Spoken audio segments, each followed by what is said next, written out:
There we go. So I'm going to be talking again. My name's Chris McLoughlin. I'm with Uber Freight.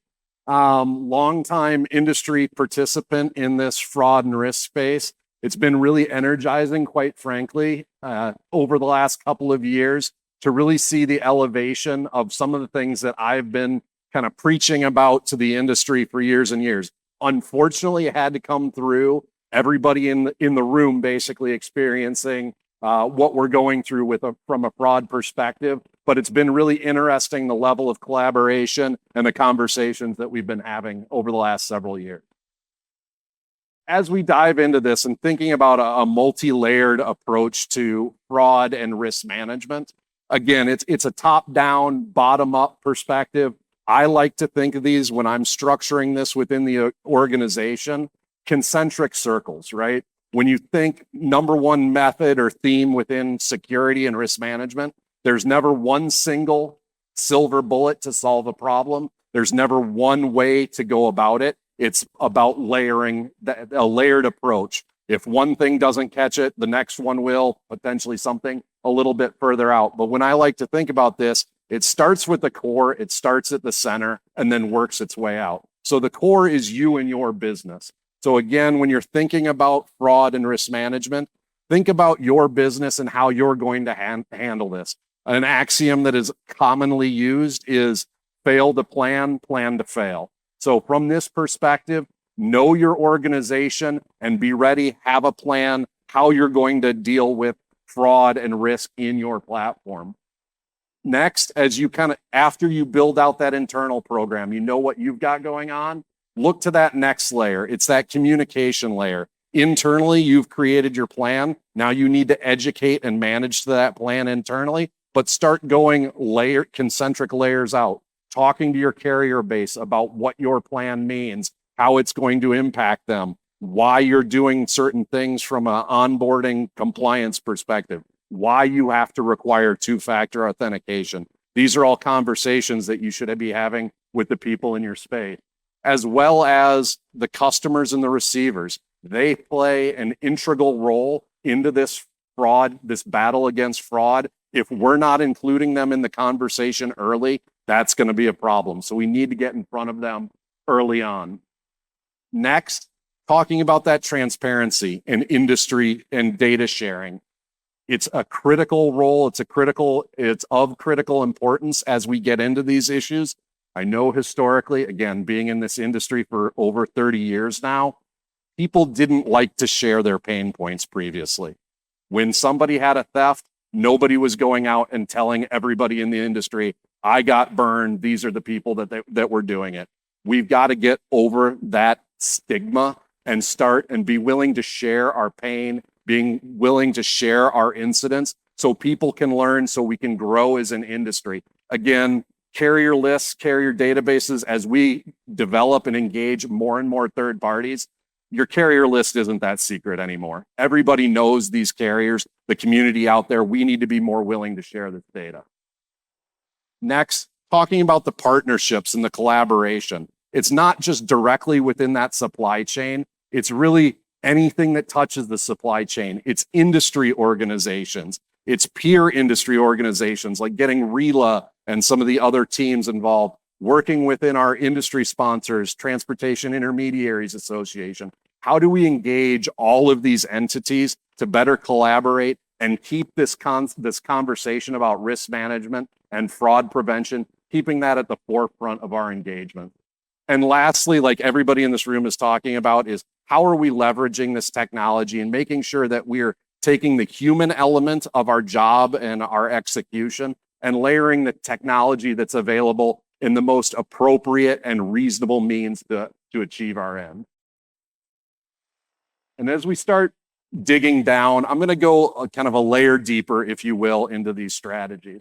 So first and foremost, when we're talking about building out that fraud prevention plan, having that response plan, knowing what you're going to do and how you're going to react when you are subject to a fraud event is critical. Trying to solve for this after the event has occurred, you're already behind the 8 ball. So make sure you have that plan in place.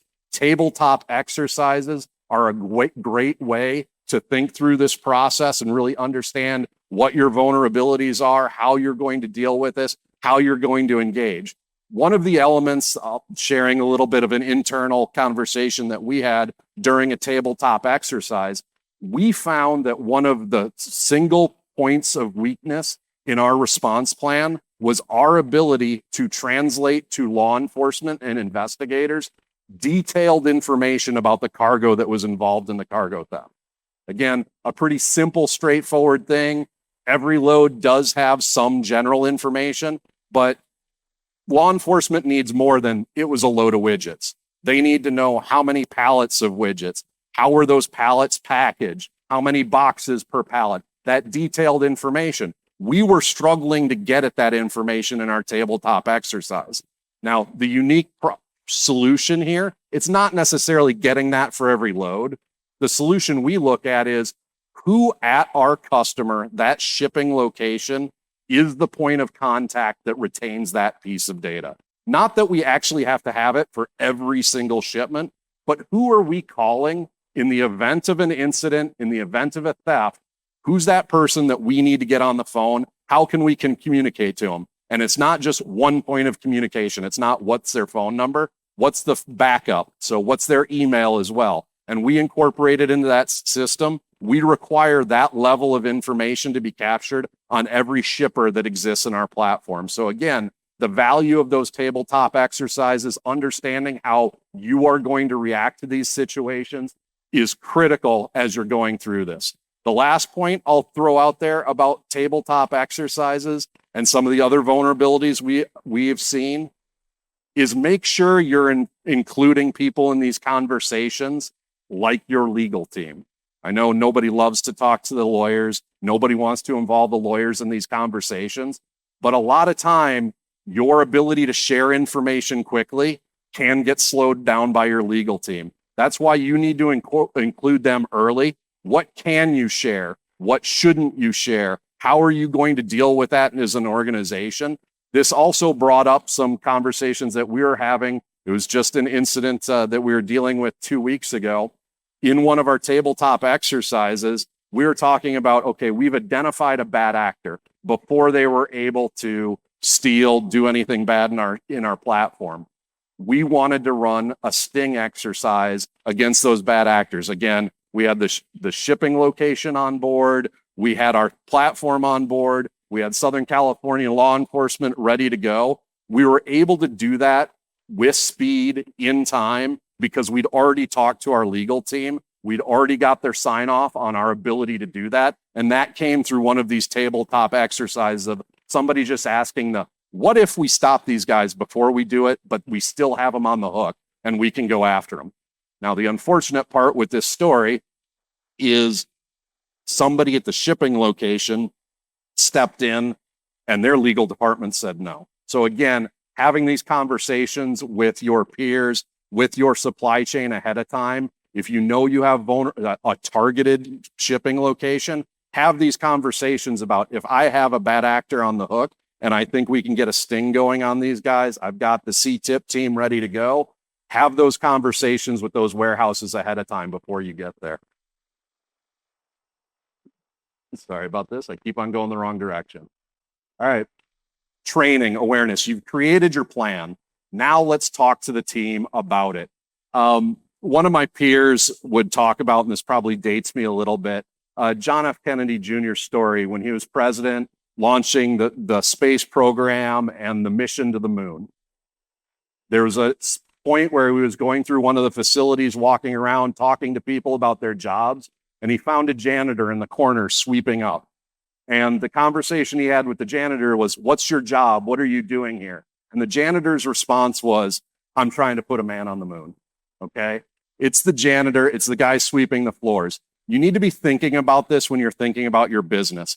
Everybody is involved in your core mission of ensuring that your customer's freight gets picked up and delivered in time, in full. It's everybody's responsibility. It's the individual that's taking that inbound phone call to a motor carrier that says, "Hey, I didn't get paid today and I need to talk to somebody," or "I'm having trouble with your app booking something." That first person that takes the phone call, that's your front line to identify bad actors and them attempting to get into your platform. You can have all the greatest plans in the world, but if your front line doesn't know how to tell your investigation team that they just had a penetration attempt, you're vulnerable. Again, unfortunately, we learn from experience.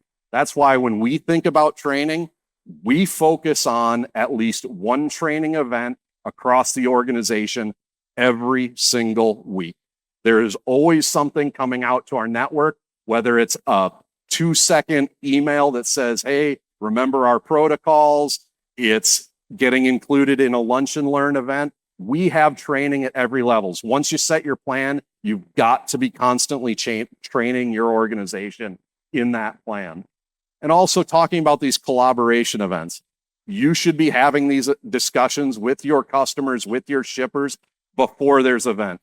We're here in this room. Everybody in this room has experienced fraud in one way or another. You should be having those conversations. Don't be afraid of that conversation with your customer. Get in front of them. Have that conversation before it's a problem. Again, some pretty basic stuff here. You've had that conversation. You've created your plan, your training. Now you need to vet your supply chain. You need to vet the vendors that you're using. It's not just motor carriers. It's the warehouses. It's the lumper services. Engage, make sure you're managing and vetting those, as well as shipping locations, third-party shipping locations. Have those engagements up front and manage those open communications. Again, your carrier list isn't as secret as you think it is. Be willing to share the information about the carriers that you're engaging with your customer. They know who they are. They should know before a load ships, who the carrier is, who the driver is, what his equipment is. With some of the great tools out there, you can provide that shipper third-party visualization of what that actual truck and trailer are going to look like when it shows up in your facility. And that's not a picture coming from a driver saying, hey, send me a picture of your truck. There's third-party tools out there where you can actually get that and supply it to the shipper before that carrier shows up. So all of these tools, but again, being open and working with folks on this. Next, talking about the partnerships and those collaborations. These are key to our process. It's core to have these relationships. Again, you don't want to have your first connection with law enforcement on Friday at 6 p.m. when you've had a load theft. You want to be talking to them before that occurs. You want to have those relationships pre-built, pre-established. Coming to organizations like this, I was just at TAPA last week working with that, probably made a good 25, 30 law enforcement connections, also posted up at the bar at that event. Made sure it was an open tab, made sure that they had a drink, also made sure they knew that I was the one that was paying for that drink. So when I do have to call you at 6 p.m. on a Friday, they're more likely to pick up my phone call. Again, make those engagements, have those connections. One other element that I'd like to talk about here in this partnership and collaboration and building your networks, the engagement with law enforcement is critical. We as an industry have really struggled to make that connection between logistics, transportation, and the law enforcement community. One of the reasons is we traditionally have not spoken their language. We don't know how their day-to-day is. We have trouble translating. In this room, we live, eat, sleep, breathe freight and transportation. Law enforcement generally isn't that way. One of the things that I have found very successful over the last 3 years at my time at Uber Freight is bringing people in from the law enforcement community onto my teams. So hiring them post their law enforcement careers. The United States is going through a significant change. There are a lot of law enforcement officers seeking early retirement and changing out. What they started with in law enforcement is not what they're seeing today. So they're looking for their next opportunity. These are great individuals, highly driven, highly motivated, and connected. And guess what? They speak the language of law enforcement. It has helped us as an organization immensely translating our needs and our expectations to the front lines in this battle against cargo theft. So the next time you do have one of those investigator roles, a critical supply chain risk role, I would highly recommend searching out somebody with a law enforcement background. It's been immeasurable. And it doesn't have to be somebody with a three-letter organization behind their name, somebody from a local police department, a dispatcher, somebody at the front lines. That's what we're really talking about. And lastly, kind of that look to that technology. We'll talk about it in, I'm sure, our question and answer session, but always remember that there's not one single silver bullet. There's not one single platform or tool that is going to ensure that you won't be a victim of cargo theft. You need to make sure that you're ingesting as much information as you can potentially manage, sorting it, getting to it in real time, and layering into your overall approach. Cool. And with that, I believe we will be moving over to our Q&A. Thank you.